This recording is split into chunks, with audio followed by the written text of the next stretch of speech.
this Raw was surprisingly good. I'm not saying it was incredible, but it was surprisingly good. With a lot of things that you're going to be wondering, are they going to pull the trigger on? I'm wondering about this because they just put a lot of stuff in motion and you wonder if they're going to go through with it or they're going to be like a stupid tease and do nothing with it.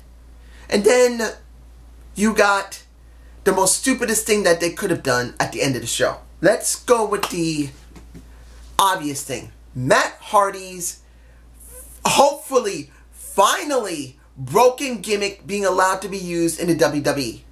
He faces Bray Wyatt, who I just feel sorry for. This is just a big fat waste. I mean, the guy just came back from being sick, and even though he won, he really didn't do a damn thing. Next to saying, all of you are dead, dead, you're nothing, you're dead, you're nothing, I can't see it all, can't you? What a waste. I'm being honest here. I just wish that Bray would take JoJo, break the contract, and just leave for a while. Just go. Because they have destroyed a good replacement for Kane, a good replacement for The Undertaker, and a good replacement for Mankind. They could have replaced any one of them with this character and they destroyed it. What is the point? What is the point? But you wonder, will they actually go with the broken gimmick of Matt Hardy? I'm hoping they will, because now that he just did that, even though it was a little cheesy, it makes sense. They need to do something. They needed to let that gimmick loose. The Hardy Boys have been garbage. The broken ones are the only option they can go with that will make the crowds maybe increase in number at the arenas. I'm not just saying that it'll bring everyone back, but at least it'll bring some more people to the arenas. Everybody loves the broken Matt Hardy gimmick and Brother Nero. That's what drove everyone around the world to be watching them. So this is what we got there. Now, Samoa Joe destroyed Titus O'Neil. Destroyed Apollo Crews. And then, well, let me hold off on what happened with that. Look, I'm happy to see Samoa Joe getting pushed. It's just, he shouldn't be going in the direction I believe he's going. Honestly, I think they're just going to waste him there. And that leads me into this. Middle of the show. Roman Reigns versus Elias. And I'm saying this, and if anybody else thinks I'm wrong, just tell me below why I am wrong. But if you look at Roman Reigns versus Elias, who is the more stronger character? Who is the more better looking character? Who is the more better in the ring character? That's Elias. And I'm not against Roman Reigns. I actually don't mind him. They have screwed him up bad. I'm not going to lie. The company just didn't understand what they were doing with him. Instead of turning him heel, let him run as a heel, he would have gotten over more. And then when you flip him back to a face, it would work. But they've been stupid enough to keep him a face, which has totally turned off the crowd. And even though at the beginning of the show, mind you, the beginning of the show, he did get a few people to say, you deserve it when he won that title, the rest of the crowd was not into it. Now, I'm not saying that not anyone is going to root for him. I know there's some that do. But let's be honest. You see Roman Reigns versus Elias.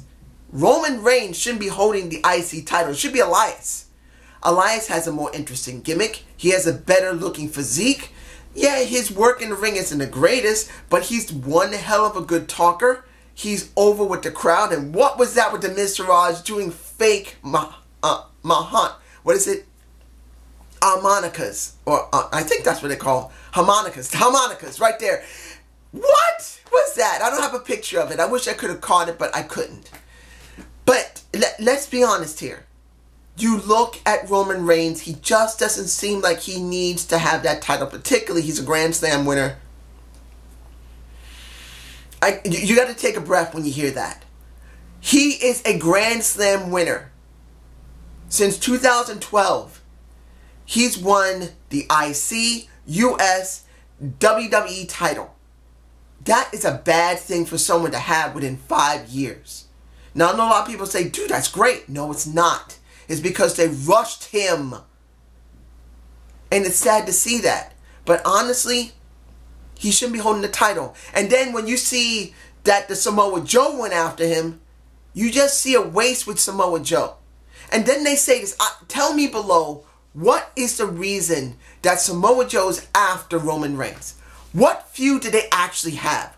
Where was the feud? Tell me. There's been no feud. Roman Reigns lost to Samoa Joe every time. Yes, outside influence helped Samoa Joe to win, but Samoa Joe is beating Roman Reigns. Why is Roman Reigns the one who's being left alone and Samoa Joe is going after him? Shouldn't it be the reverse, where Samoa Joe should be the one he's going after because Roman Reigns has been screwed by Samoa Joe and been beaten by Samoa Joe? You guys tell me if I'm wrong or not, because Samoa Joe shouldn't be going after Roman Reigns. It should be the opposite. And the worst thing about this situation is that Samoa Joe is going after the IC title where you know 100% he's going to be used to get Roman Reigns over, which I find a big waste. This just me. Now you got Asuka going up against Dana Brooks. Oh, Dana Brooks. Yeah, I know a lot of people don't like Dana Brooks. I don't think she's 100% that bad, but I don't believe that she's been seasoned enough. I think maybe they brought her up. No, I know she was brought up too early to the roster. Just like a lot of the women from NXT, many of them, the first batch, were rushed. And only a few of them really had the skills necessary to get over. Like a Paige, like a Sasha Banks. The rest are still mediocre and needed more work. Dana Brooks is one of them. Yeah, she has a nice curvy body. I'm not going to lie. She has a nice curvy body. And I do believe she does have ability to work in the ring if, and I repeat this, if she gets better training. I just feel like she needs more. But look what happened. She was fed to Asuka. I thought it was just going to be another unknown jobber for NXT. It was Dana Brooks. And she was fed to Asuka in about 5 seconds. She's in the ring, and within 2 of those 5 seconds, the minute the ring bell, she's already tapping out to an armbar. Oh my God. By the great spirit of the earth. What are they thinking with Asuka? They are doing too much with her. Look, I know a lot of people love Asuka. I know a lot of people think she's going to have a great reign.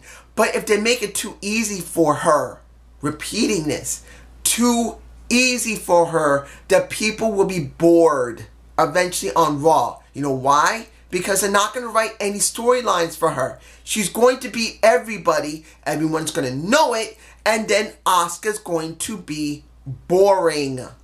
I'm saying it truthfully. They will not write properly for Asuka. They will not write properly for the women working with Asuka. And she's going to become boring if they keep this up.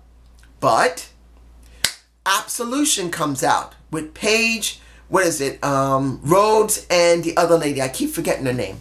I think I have a picture of her. But am I interested in seeing that it could be that Asuka's going to join them? Now, I know a lot of people say, no, Asuka's not going to join them. You never know. You never know with the WWE. They may set her up to join, or it could be that Asuka used her head to back out so she wouldn't get overrun by them. I think it would be better if Asuka, honestly, doesn't matter which direction she goes in as long as she's doing something with a storyline. So if she goes with Absolution, she should go with Absolution. If she has to go with a faction that's with the women, she could, but the point is they're going to make her win no matter what. And this is where the storylines are going to become convoluted. Because Asuka wins every time no matter what faction she's with. Why do you care? I'm just saying that sooner or later they're going to have to let her job. And it would have been better that she learned the job or be forced the job early. At least have something where there's a controversy that will make her show more character. Make her more interesting. As a winner, it's not going to last long.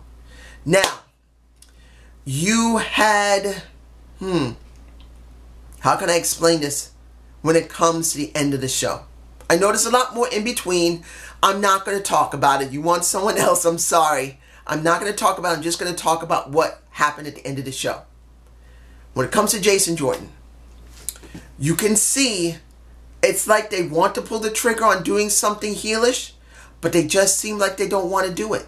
Or maybe they're making it too drawn out. But I do believe they want to pull the trigger on turning him heel. I do believe they want to turn pretty much Kurt Angle with him heel. I could be wrong. I just believe that there's going to be something that's going to happen where these guys must turn heel eventually, hopefully in the beginning of next year. If they don't, this story is going to finally end and they're going to break them up. Yeah, they're still mentioned as father and son in the story context, but eventually it's going to end. So you see the situation with Jason Jordan dealing with Kane. I just felt like they didn't need to go there.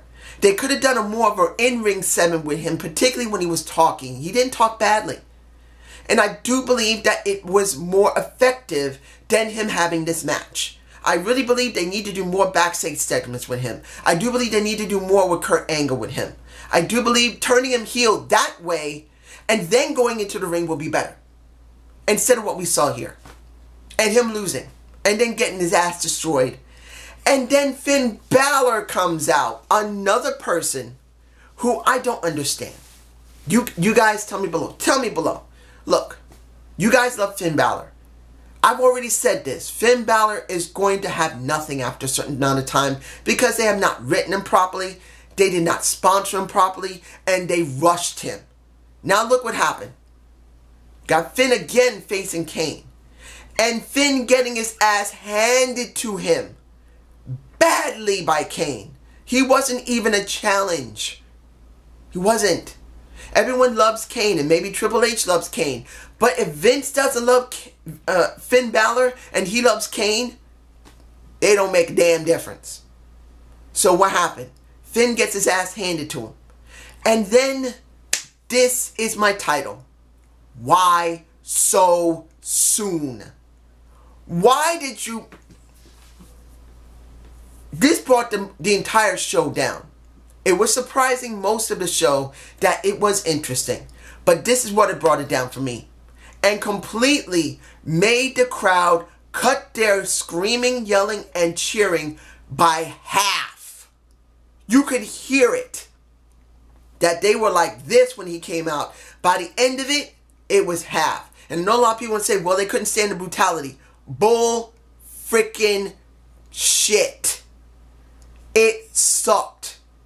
This should have not happened 1 week after he supposedly hurt his throat. Why did you do this, WWE? Why did you have to call back Braun Strowman so soon to attack Kane? Make Kane look like a bitch. He was scared. Made him look like a bitch. Get his butt kicked and then get his larynx hurt. And then he's walking through the crowd coughing up spit. Why? This was the worst thing they could have done. The worst thing. You had a compelling story with Kane and Braun Strowman. You could have waited to the next pay-per-view. You could have waited. The next pay-per-view isn't too far away. You could have waited until then to bring Braun Strowman back. Make the match. No. You decide to do it now and ruin everything. Why do I need to watch the pay-per-view if they're going to have the match? If Braun Strowman crushed Kane's larynx or hurt his larynx just like Kane hurt his. Why? They rushed it. Why rush it? Why so soon?